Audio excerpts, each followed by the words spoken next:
Welcome to Two Hypnotherapists Talking with me, Denise Billen-Mejia, in Delaware, USA. And me, Martin Furber, in Preston, UK. This weekly podcast is for anyone and everyone who'd like to know more about the fascinating subject of hypnosis and the benefits it offers. I'm a clinical hypnotherapist and psychotherapist. I'm a retired medical doctor turned consulting hypnotist. We are Two Hypnotherapists Talking. So let's get on with the episode. Okay, so let's get on with the show. And joining Denise and I this week, we have, all the way from the UK, Julie New. Hi, Julie. Hi. Thank you so much for having me. Really appreciate it. Oh, it's our pleasure. We're delighted. Yeah, we are indeed. Okay, well, as you know, Denise is in America, in the US. Yes, across the pond. I know, and we're both in the UK. Well, thanks for joining us on the show. And you're the first non-hypnotist we've got on the show, actually. Really? Yes. Oh my goodness, I feel really honoured. Yeah, you are. So we're honoured to have you on. Because, okay, we've corresponded on LinkedIn over the months, etc. And I've sort of followed some of your work and looked at some of your work and been quite intrigued by it. So I thought it would be nice to get you on the show and talk about it. Thank you. No problem. So you describe yourself as a personal recovery coach. Yeah. Yeah. All right. Tell us more. More. Tell our viewers and listeners more. So, oh dear. I mean, just before we were coming on the air, if you like, we were just talking, weren't we, about being people referring to different modalities. Because so when life changes forever, change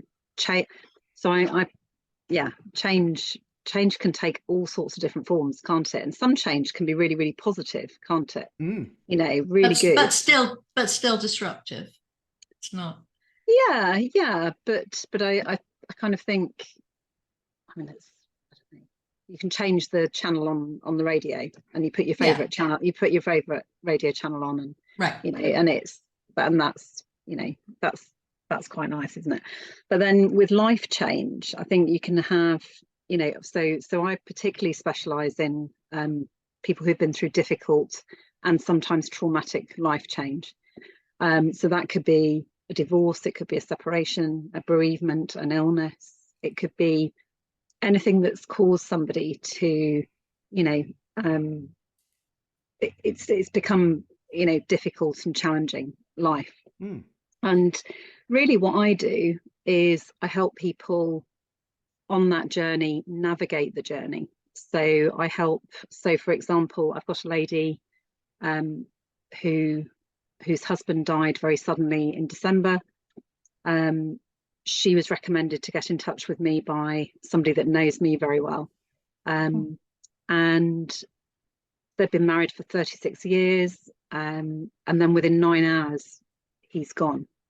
But not only that, I mean, she was literally going out that day to get the Christmas turkey. And they got Christmas presents under the tree. And all of a sudden he's not there anymore.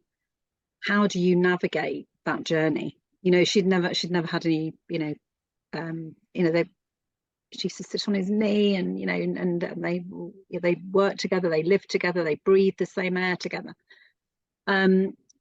So personal recovery work is about helping somebody navigate that journey. So I see somebody once a month, usually for 90 minutes to 2 hours. And they have access to me throughout the month as well. Okay. So for example, that particular lady very rarely gets in touch with me during the month, but there was a particular occasion last month. They were scattering his ashes, and she just had a bit of a wobble and just needed to just check in with me, just to say, actually, I'm really finding this really difficult. Right. And of course, it's also nice. It's nice to have somebody who is invested in that relationship to speak to too, because she has children. They're dealing with their grief. Absolutely. I mean, the children are late teens, early 20s. And they were all there. You're right. But it's just helping her to I could just say to her, you know, you've got this, you know, you've made this decision to do this, and you know it's the right decision, and that's all she needed to hear, really, was that. And then I'll see her, you know, I'm seeing her ongoing for the time being. If I feel, and sometimes with very sudden loss, and you'll know this yourselves, there may come a point where she needs some deeper work. So on that, and at that point, I would probably continue to work with her, but I would bring somebody else in. So it might be a therapeutic kind of something therapeutic, or it could be people like yourselves, you know, who might be able to help to relax a bit more, you know, to help her, you know, just in some other way. So I'm there on somebody's journey, and I always bring in, you know, other modalities if needs be. But yeah, it's something that I've developed over 17 years, and it's now that I really feel as though it's something that needs to be known about, and you know, I'd like to bring it into to a wider audience, because you know, I just kind of feel that counselling and therapeutic work is more accepted now.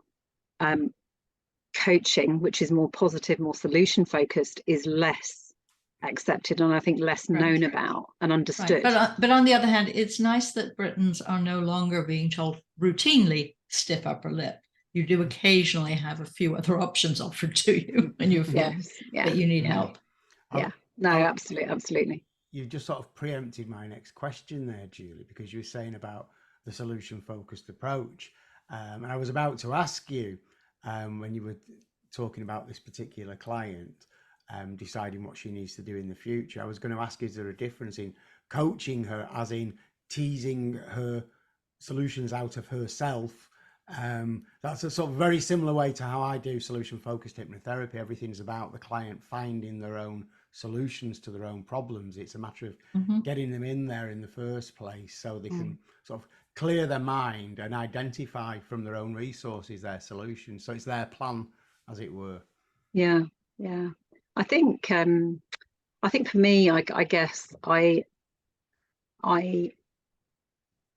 not. I'm helping them navigate day to day. Sometimes, you know, what they're going to put on to wear. Even sometimes, you know, you know, I had another client who, because it's only recently actually that I've started working with people more as something's happening.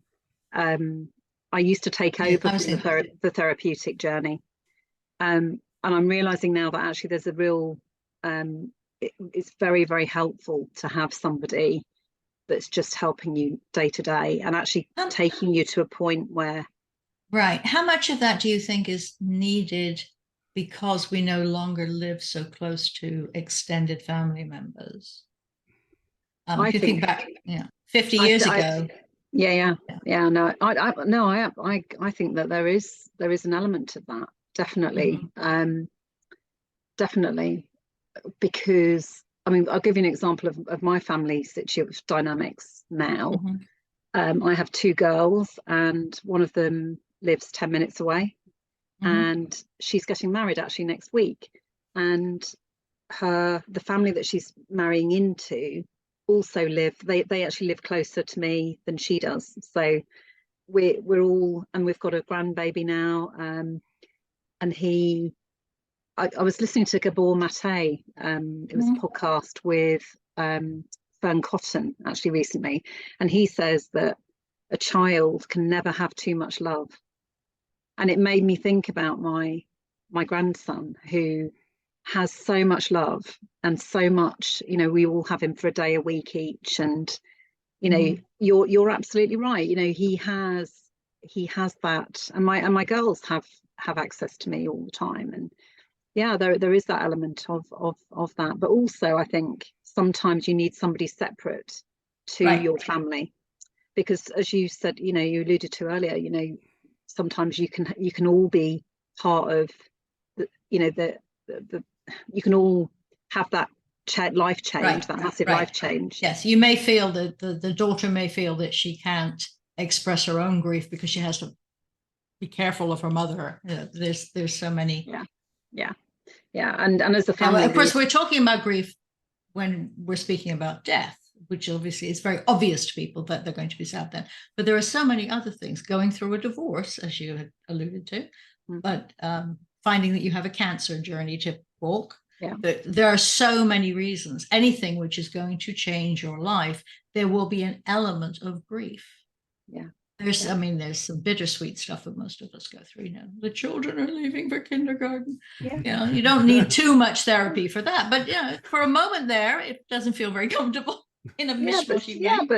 But it's all, but it's also, it's just, I mean, it was weird really that I called my business Changes Forever, because and this was going back 2006 when I started my business. I called it Changes Forever, and I had no idea that I was going to be, working in this way. I had no idea that was what was, and there was just somebody in the car park of a networking meeting.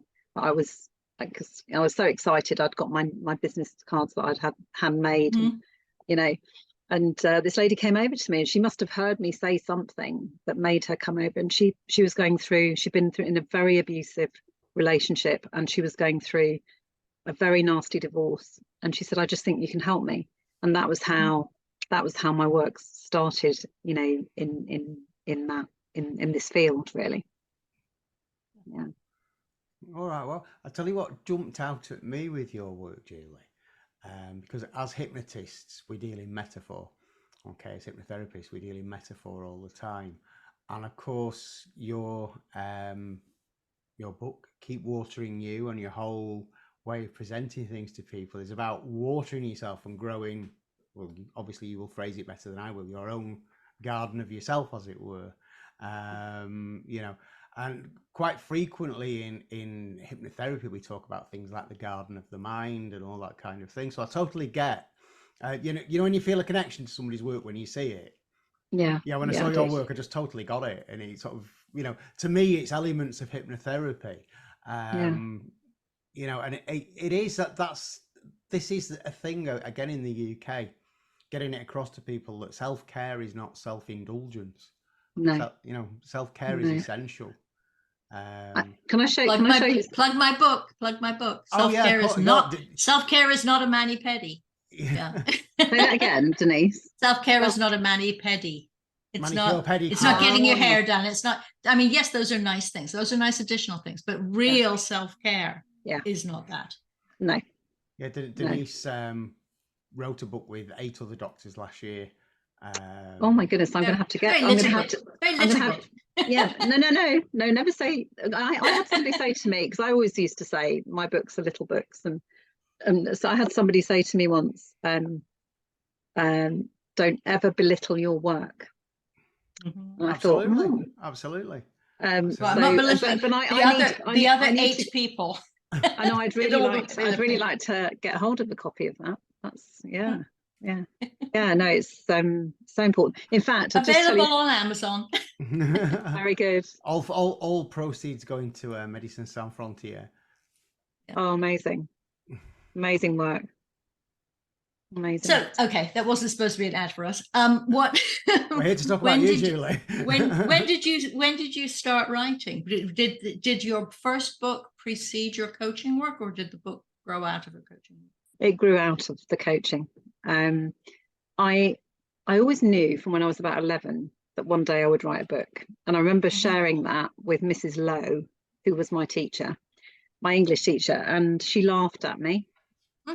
And sounds so English.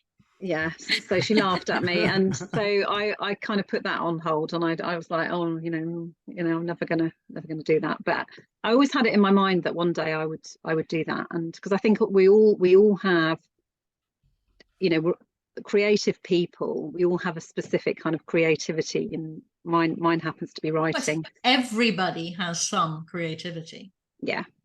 There's but some people think they're not creative, but actually you're right. There will be something that they they do. And it got to, so I started my work in as I say, 2006, and then 2008. I kind of felt that it was time for me to brand what I did, and the graphic designer, who was called Susan, she kind of came back with 7 different designs, and one of them was this bright orange sunflower, and I just thought, oh my goodness, I love that. And she said, well, that's you, and I knew that you would pick that one. And I said, what do you mean that's me? She said, well, that's you. You're a sunflower. And I said, what do you mean I'm a sunflower? What are you talking about? And she said, you're bright, you're sunny, you have this ability to turn towards the sun in most weathers, and you stand tall in most weathers, actually. If you went in my garden right now, actually, there's I've got so many sunflowers growing, it's unbelievable. And so I then became known as Sunflower Julie Sunflower Julie, that's what I became known as. But then it set me thinking, I thought, well, if she thinks I'm a sunflower, what are you, Martin? What are you, Denise? You know, are you a flower? Are you a herb, a shrub, a tree, or something else in the garden? What are you and why? And I started using it in my work, and I started asking people that question. So maybe we should ask people that question right now, you know, that are listening. You know, what are you and why? And anyway, and then it started to grow, the kind of thoughts, and I started to think, well, actually, life is a bit like a garden. You know, if you don't look after a garden, what happens to it? Who are the flowers in your garden? You know, the people. You know, you were talking earlier, Denise, about your three sisters. You know, you're all different, you know, but that you're a little garden, aren't you, of people. And so so this started to grow, and eventually I thought, well, actually I need to, because I started using it in my work and people really liked it. And so that was my first book. So it's a good little gift. It's a little gift book, and it's just you're pushing the sunflowers there. There's definitely a lot of sunflowers on that bit. Yeah. My so I've got 2 illustrators. So this is the it's lovely. So, but the purpose of that book is to make people think more deeply about their lives, and that was that. They are happy flowers, though, sunflowers, aren't they? You know, they look happy. They brighten a room. Yes. You know, if you look at that's kind of what she said, really. And but you know, that was her that said that. I didn't say that. And yeah, I've got so many people. I mean, I asked that question to a group of 30 people once, in 2009. Actually, I'd started to do kind of work, not just workshops, but events, and they were personal growth and development events. They were really special. You know, if you've got a group of people like us in the room, you know, sensitive, kind, caring, compassionate people with a deep empathy for others, who give so much to others, but always need reminding to take good care of themselves. To get a group of people, shall I tell you a really funny story? This is hilarious. So I asked that question. I posed it as an icebreaker for this particular day, and I had this guy put his hand up, and he said, I know what I am. And I said, oh, what are you? And he said, I'm a cauliflower. I said, pardon? Pardon? What did you say? He said, and we all like looked around at him, and he said, me and my wife's a psychotherapist, and we've just come back from India, and I got your memo about, you know, what was I in the garden. So we discussed it at length, and we talked about it, and he said, the reason I'm a cauliflower is because I have many florets to my personality, and I need, because cauliflowers apparently they need nurturing and taking really good care of as they're growing.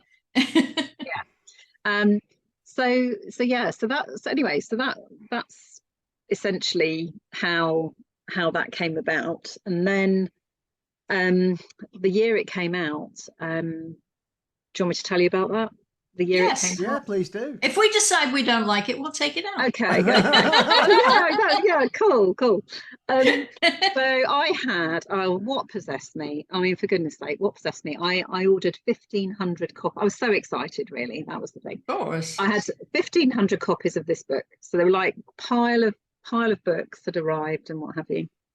And I was so excited, and I was also developing the work I was doing, and it was I've been doing lots of other stuff, and but my husband Rob was very, very poorly, and it got to the July, so the book came out. He couldn't attend my book launch, which was we were raising money actually for it's called Growing People. It was a place called the Lecturer Centre for Healthy Living. It's just been taken over actually. It's a really beautiful place. Lots and lots of therapeutic work goes on there. And yeah, we had a raffle and all that. Anyway, he couldn't make it because he was so poorly.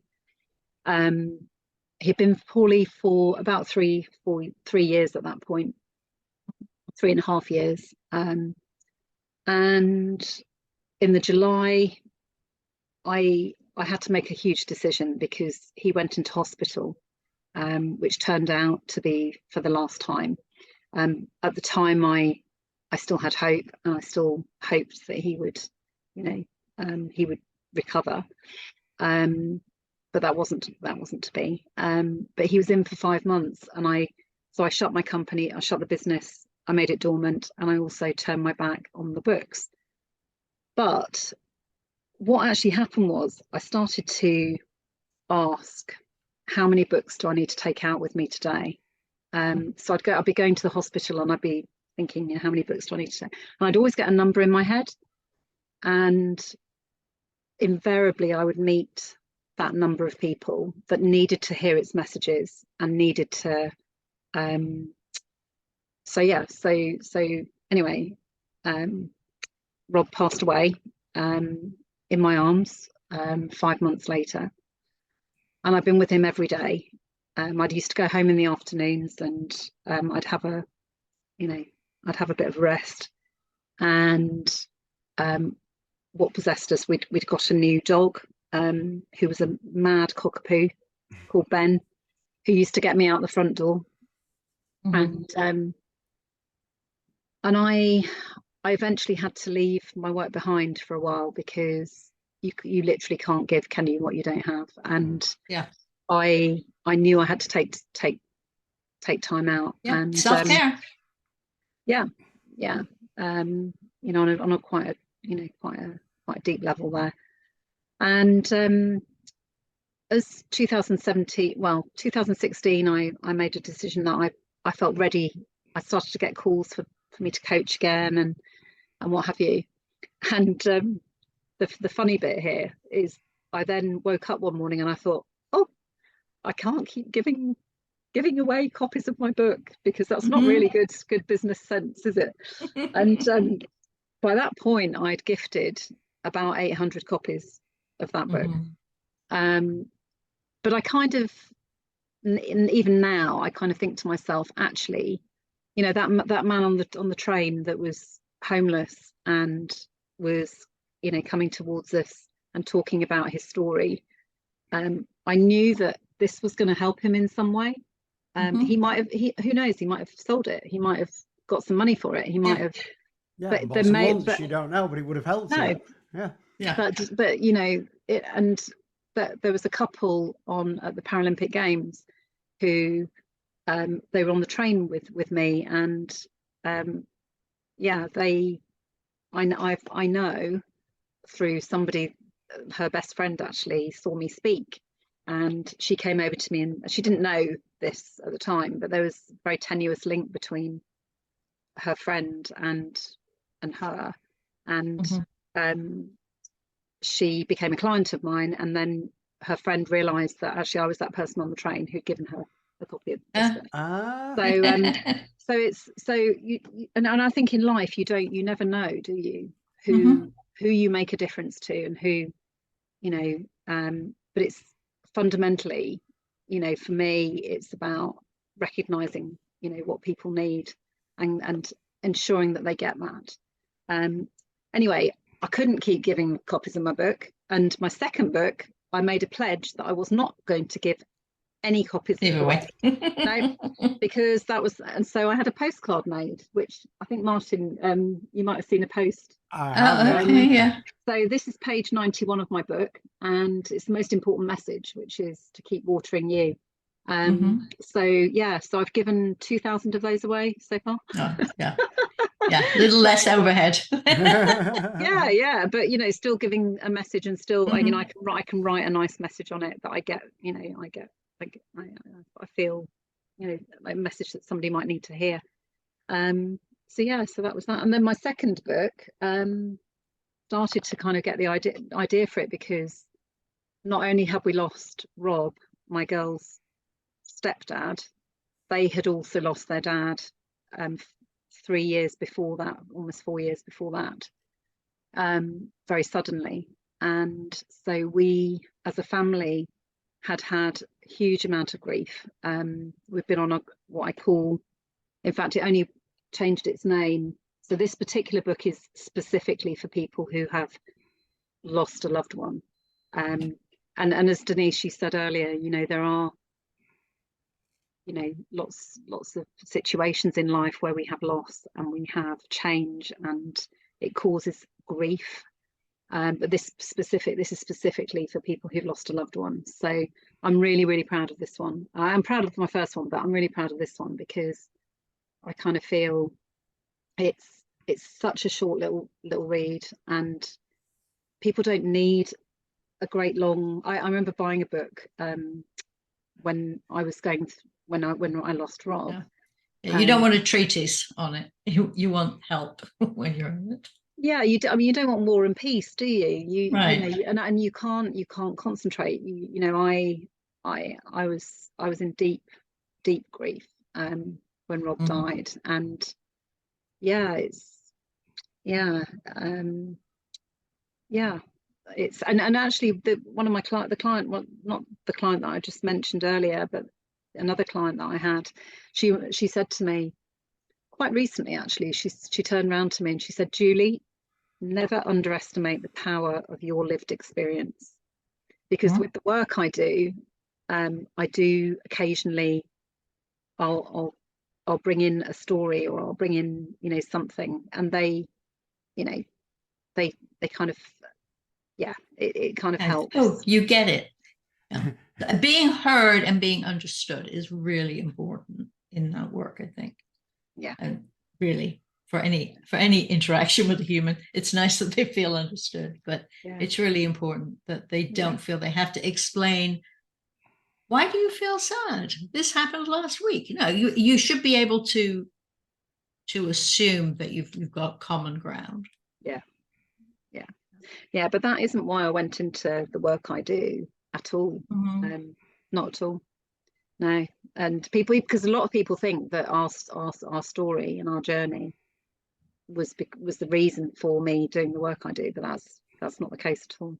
What drew you to it, though? Is it because of your nursing experience? No, actually. No, I was talking to the postman one day.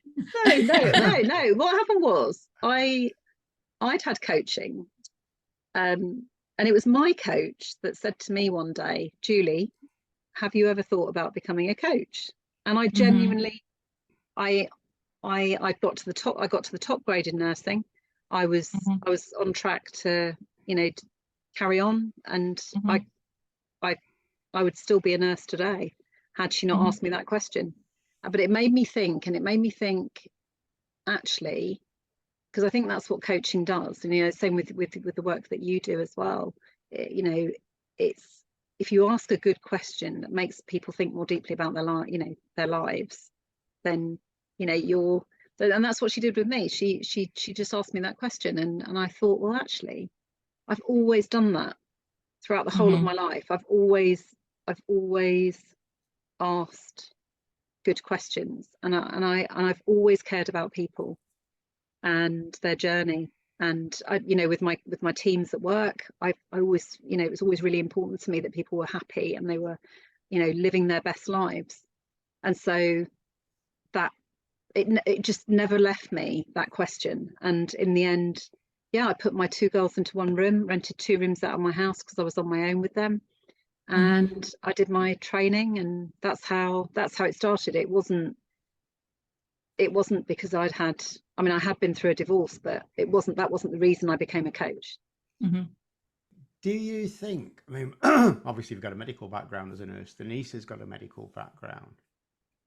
Do you think, I mean, obviously Denise is in the US, you're in the UK, but do you think in our health service over here in the NHS that there is so much more room for things like coaching, like hypnotherapy and what have you, to be there as part of the complement of things available to people? It's a really good question, Martin, isn't it? Because they talk about wouldn't that be amazing? Well, yeah, I'm talking about even as a preventative, because they talk so much about preventative medicine. Well, it's holistic, isn't it? It needs. I think you're right. I think it needs to be more holistic. I as a nurse, I always used to, go the extra mile with my patients. I would sit with them. I would hold their hand. There was something that happened with Rob that I could have really, well, I did really get very, very upset about, because actually I think even now the attention is being taken away from the patient because of paperwork and also the bells and whistles. Even taking somebody's blood pressure or taking somebody's temperature, you're not touching the patients anymore. You're attaching them to things. There isn't as much. People don't have time from somebody, and they, certainly from a mind health perspective, I just think you're spot on. I think we were talking just before. A friend of mine has just received a diagnosis of cancer, which will require surgery, and she's going to be in the hospital for 6 hours for a surgical procedure, which would normally be considered major surgery. Yeah. And yet she's expected to prep herself. She's been told, how many times to wash with this sort of soap, show up for the surgery. And then after you've come around from the anesthesia, if there weren't any complications, we'll send you home. And it feels just so wrong. Absolutely. And, she's going to be left with those, with her own thoughts, isn't she? But just every twinge you have post surgery, you want to be reassured that it's okay. That's the way, and her husband is going through his own grief journey because he just heard this diagnosis on his wife. There's just so much that, and they're going back to their house, and they're very supportive community, and I'm a phone call away, and but still I feel like we're missing, we talk constantly. Certainly when I was in it, still functioning as a clinician, they would talk about high touch, high tech, but the high touch is gone. It's just like away from the window where you're all gowned up. Yeah. And it's. But this will mean we need to bring in more ancillary professionals, hypnotists and therapists of various ilks or coaches to do that part. I mean, I do think that for example, businesses, I think, are taking on board, particularly from a counselling perspective, a therapeutic kind of. I think there's that's improved, but I think you're right within our NHS, within our own. It needs to be. I think a holistic approach has to be the way forward. Surely, has to be. Yeah. And I always refer. Always. If I feel that somebody needs something else as well, or instead of, or as part of the mix, I always bring other people in. Excellent. Well, Julie, I can't let this episode come to a close without noticing something on your website today as well for the first time. You're a mental health first aider. I am. Yeah. I mean, every year I do some form of training, and I do something just to add to my, so yeah, I am. Thank you so much for joining us. It was lovely to meet you. Yeah. Oh, lovely to meet you. Thanks for coming on, Julie. I'm going to put all your Martin. information and contact details in the show notes, your website where people can find you, can find out more about your books and everything else. But thank you so much for coming on. It's been a pleasure. Oh, thank you so much for having me. Really appreciate it.